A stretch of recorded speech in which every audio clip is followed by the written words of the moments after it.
హిందువైనా Christians అయినా Muslims అయినా మతాలే వేరు కానీ ప్రాణమంతా ఒక్కటే. మానవ జన్మ ఎత్తినప్పుడు మనసు బాధలు ఎంతమంది వరకు ఉన్నా అంతా మనవాళ్ళే అనుకొని పోతేనే ఒక ధర్మం. ఏది ఎదిరించినా గొడవలు తప్ప ఏముండవు. ఇప్పుడు ఏదైనా కావాల్సింది అది ఆ సమస్య ప్రకారంగా పోతారు. కానీ దీనికి తగ్గట్టుగా ఉన్న రాతాబలం అదే.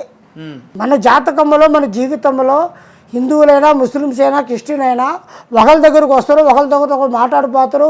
మన సమస్యలు వాళ్ళు, వాళ్ళ సమస్యలు మనకి ఆయుబాయి విధానంగా తిరుగునోళ్ళు చేసిన వాళ్ళు కూడా ఉన్నారు. దేవుని దగ్గర మనం పూజ చేసే టైంకి కొంతమంది ఆడవాళ్ళకి పూనకం వస్తుందని అంటుంటాం. అది అమ్మవారు ఉగ్ర రూపం. అది అమ్మవారు ఆ మీద ఉంటుంది. అప్పుడు అది నిజమేనా? నిజమే.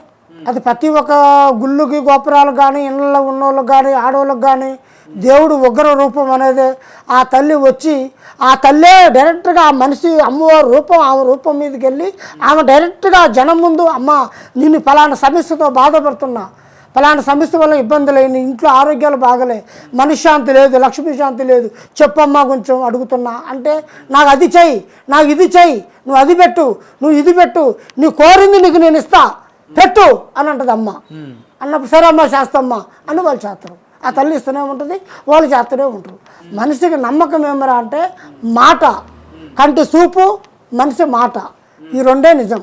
కళ్ళారు చూసిందన్నా మాట్లాడాలి, శవరాలు ఎన్నదన్నా మనం మాట్లాడాలి. రైట్. మీరు గురుజీ అని చెప్పి నేను నమ్మాలి అని అంటే మీరు ఇందాక చెప్పినట్టు కళ్ళారా చూశానన్నా చూడాలి, లేదా ఎవరో చెప్తేనన్నా వినాలి. నేను ఎవరో చెప్తే వినలేదు, కనీసం కళ్ళారా చూడాలని ఉంది.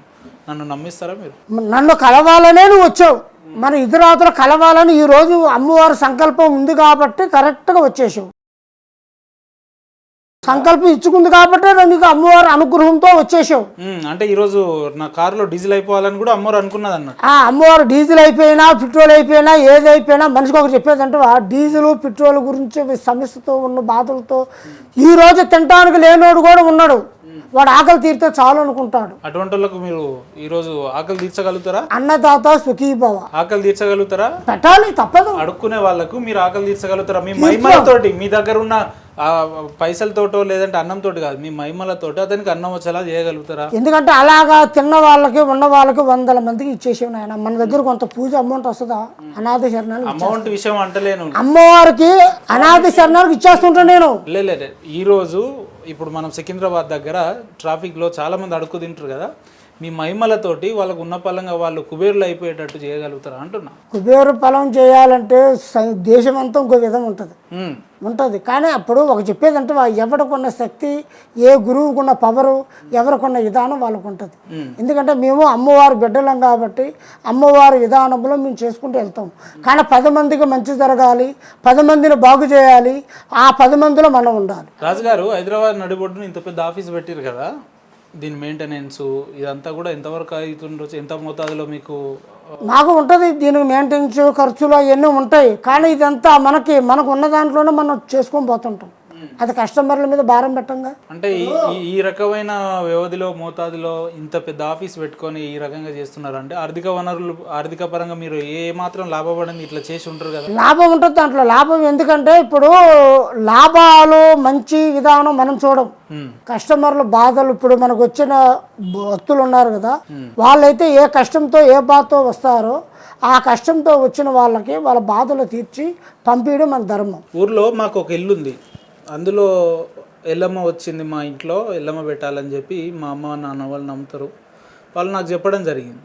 సరే పెడదామని చెప్పి ఒక అయ్యగారిని ఫోన్ చేసినాం. ఒక అయ్యగారు 15,000 అడిగిండు, ఒక అయ్యగారు 20,000 అడిగిండు, ఒక అయ్యగారు 3,000 అడిగిండు, ఒక అయ్యగారేమో 7,000 ఎంతో అడిగిండు.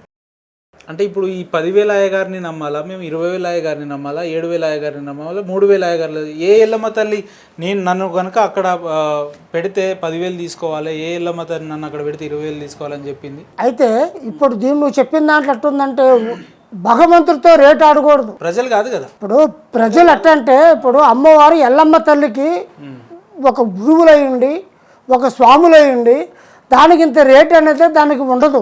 ఆ ఎల్లమ్మ తల్లి మన కర్మ తీర్చాలి అంటే లక్షలు వేలు ఖర్చు పెట్టకర్లే. ఆమె కర్మ తగ్గాలంటే గడ్డి పొరుగుతో కూడా తెగిపోద్ది. ఉమ్, చేతిలో కర్పూరం పెట్టి ఆరతిచ్చి అమ్మా నన్ను కాపాడమ్మా, నా స్వామి ఇంతే ఉందమ్మా, 2 అగరబత్తీలు ముట్టించి దండం పెట్టి నమస్కారం తల్లి కాపాడమ్మా అని వదిలేసుకుంటూ పోద్ది. లక్షలు వేలు ఖర్చు పెట్టేది ఉండదు. కానీ 1 లక్షలు వేలు ఖర్చు పెట్టేది విధానం దేనికంటే అమ్మవారికి ఏమన్నా హారం మేకపోతులు కానీ ఇలాంటి విషయాలలో అడిగితే అమ్మవారు హారం కోరితే ఇస్తారు. కానీ నా ప్రశ్న ఏంటంటే ఇదే ఎల్లమ్మ తల్లిని పెట్టే ఒక అయ్యగారేమో 3,000 అడుగుతాడు, ఇదే ఎల్లమ్మ తల్లిని పెట్టే ఇంకో అయ్యగారేమో 20,000 అడుగుతారు. ఏంది 20,000కు 3,000కు ఉన్న వ్యత్యాసం ఏందంటున్నా? ఎందుకంటే 20,000 ఉన్నది ఎక్కువ ఉంటుంది పవరు, 10,000 ఉన్నది తక్కువ ఉంటుంది, 3,000 ఉన్నది తక్కువ ఉంటుంది అని ఉండదు. పవర్ అనేది మొత్తం ఒక్క దాంట్లోనే ఉంటుంది. ఎందుకు ఇక్కడ డబ్బు పరంగా ఎక్కువ డబ్బు పరంగా అంటే ఒక్కొక్క మనిషి ఒక్కొక్క విధానం ఎంచుతున్నాడు. ఇప్పుడు నేనైతే 20,000 చేస్తాను. దేవుళ్ళ పేర్ల మీద రాజకీయం వ్యాపారం చేస్తున్నారు అనేది అయితే నిజమా కాదా? ఇప్పుడు దేవుళ్ళ పైన దేవుళ్ళ పైన రేటు విధానం అనేది వ్యాపారం అనేది స్వామి చేయడు. ఇప్పుడు కూటి విద్యలు కూటి వరకే అంటారు, వాడు పొట్ట కొరికి చేస్తున్నాడు అది. కానీ అసలుగైతే రియల్గా ఆయన చేయడు. అలాగనే దేవుడు ఇంత ఇయ్యాలి అంత ఇయ్యాలని కోరడు దేవుడు. మొక్కితే వరం ఇచ్చేవాడు ఆయన. మనం మొక్కివనుకో ఆ భగవంతుడు వరం ఇస్తాడు. ఆ వరంతో పాటు మనం భూమి మీద పోయేవాళ్ళం. మన 10 మందికి మంచి చేయాలి కానీ 10 మందికి చెడు చేయకూడదు. దేవుడికి ఇంత రేటని కట్టకూడదు. ఇప్పుడు దేవుడు సంభావనం పొద్దున్న లేస్తే సాయంత్రం వరకు అమ్మవారు ఉండిలో వెంకటరావున కొండ మీద కోట్లు పడుతున్నాయి. అయినా ఆయన ఇంకా అప్పు తీరలే.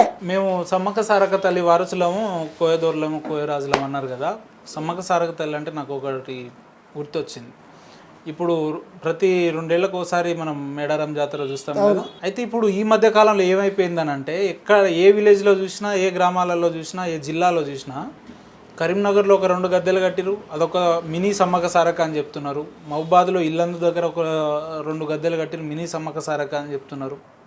వింటురు కదా. అయితే ఈ సమ్మక్క సారక్క యొక్క ప్రసిద్ధి పేరుగాంచిన దేవతలు మేడారం పసర దగ్గరికి వెళ్తేనే చూస్తాం మనం. అవును.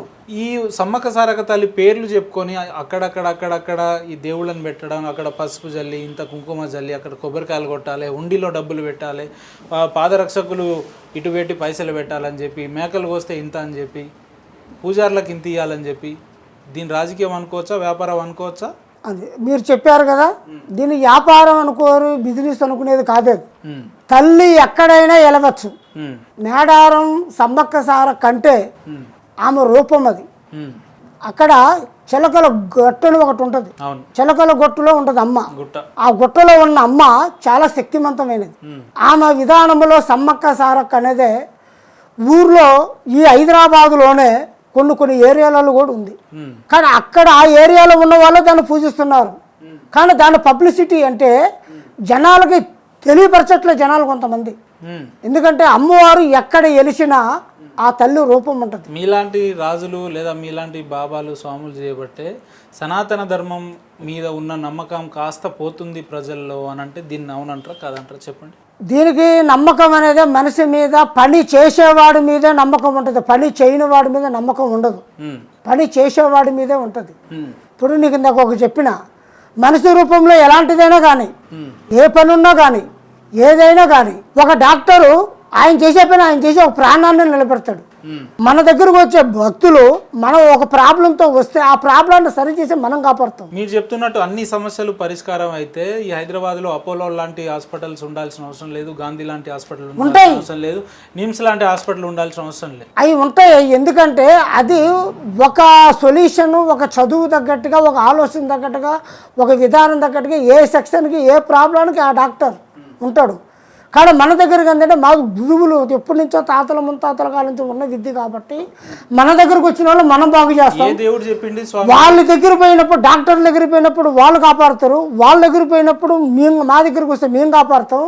కానీ వాళ్ళ దగ్గర పని కాని వాళ్ళు కూడా మా దగ్గరకు వచ్చిన వాళ్ళు కూడా బాగు చేసిన వాళ్ళు కూడా ఉన్నారు. ఏ దేవుడు చెప్పిండు నా దగ్గరికి వచ్చి 10 రూపాయల కర్పూరం లేదంటే ఒక 10 రూపాయల కొబ్బరికాయలు కొడితే నేను శాంతి ఇస్తా అని చెప్పి ఏ దేవుడు చెప్పిండు? తిరుమల హుండీలలో మనం చూస్తా ఉన్నాం ఒక్కొక్క గొప్ప గొప్ప వ్యాపారులు లక్షల మోతాదులో హుండీలో వేయడం జరుగుతుంది.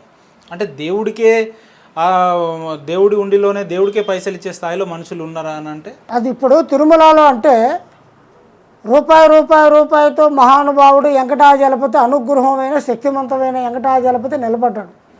ఆయనకున్న అప్పు తీరిందంటే ప్రపంచం ఏముండదు, అవును. కలిగిపోయినట్టుగా. బ్రహ్మంగారు రాసిన కాలజ్ఞానం ఉమ్, మనిషి రూపంలో ఏదైతే జరుగుతుందో ఆ జరిగిన రూపంలోనే కొన్ని గీతలు ఉంటాయి. ఆ గీతల్లోనే మనం బతికేది. ఉమ్, మంచోడికి మంచి జరగాలి, చెడ్డోడికి చెడ్డ జరగాలి అన్నది కాదు రాత. ఉమ్, పేదోడు పేదోడిగా ఉంటుండు, ఉన్నోడు ఉన్నోడిగా ఉంటుండు. ఉమ్, దానివల్ల ఏం జరుగుతుందంటే మనిషి చక్రము, మనిషి రాత భగవంతు రూపంలో ఆ దేవుడికి ఒక కొబ్బరికాయ కొట్టాలన్నా, అవును. ఆయన దర్శనం చేయాలన్నా క్యూలో నిలబడి ధర్మ దర్శనములో ఆ ప్రజలు ఆయన నమ్ముకో వచ్చిన వాళ్ళకి అవును. భోజనం, అన్నదానం, రూములు విశ్రాంతిగా వెలిచి నిలబడ్డవాడు ఆయన వెంకటరమణ స్వామి. ఉమ్, ఆయన చుట్టూ కొన్ని దేవుళ్ళు ఉన్నారు. పాప వినాశనం, ఇట్లా కొన్ని గంగమ్మ తల్లులు, ఇట్లా కొన్ని ఏరియాలు ఉన్నాయి. తిరుపతిలో ఎండాకాలం వస్తే గంగమ్మ జాతర, గంగమ్మ తల్లి జాతర చాలా అద్భుతంగా జరుగుతుంది ఎండాకాలంలో. ఆ తల్లికి ఉన్న విధానం పవర్ అది. ఒక్కొక్క శక్తికి చెప్తే కదా ఒక్కొక్క పవర్ ఉంటుంది. కానీ డబ్బులు అంటవా మానవ జన్మకు ఉన్నంత వరకే శాశ్వతం. దేవుళ్ళకి శక్తులు ఉన్నాయంటే కొంతవరకు నమ్మొచ్చు, కానీ దేవుళ్ళ శక్తులు మనుషులకు ఎట్లా వస్తాయి అని అంటే మనుషులంటే అది రూపం, దానికి విధానం. ఇప్పుడు కాశీ ఉంది, కాశీలో ఉన్న గురువులు ఎలాగుంటారంటే ఆ సాధనలో పడిపోతారు. వాళ్ళకి అన్నం ఆహారం ఉండదు, జపమే చేసేస్తారు. నిత్య జపంలో చేసి ఆ మంత్రాలు, తంత్రాలు, విద్యలు, విధానాలు అన్నీ అక్కడ నేర్చుకుంటారు కాశీలో. మీరు కూడా ఇప్పుడు అఘోరా స్వాములు అంటారు చూరు, వాళ్ళు కూడా అఘోరా స్వాములు. తర్వాత ఇలాంటి శక్తివంతమైన గురువులు. ఇప్పుడు దేవాలయం ఉంది, దేవుడి గుడికి తాళం వేస్తే చీకటే, దానికంటూ పూజారి అంటే కళ. మరి ఆ పూజారి ఎందుకు ఉంటుండవు? ఆ తల్లిని చీకట్లో ఉంచకూడదు అని ఆ తల్లి ఆయన్ని పెట్టుకుంది. శుభ్రత పరిశుభ్రత అన్నాడు. నన్ను చూసుకో, నిన్ను బిడ్డల్ని నిన్ను కాపాడుతా అంది ఆ తల్లి. మరి ఇప్పుడు కాపాడుతుందే ఉంది ప్రతి దుక్కున.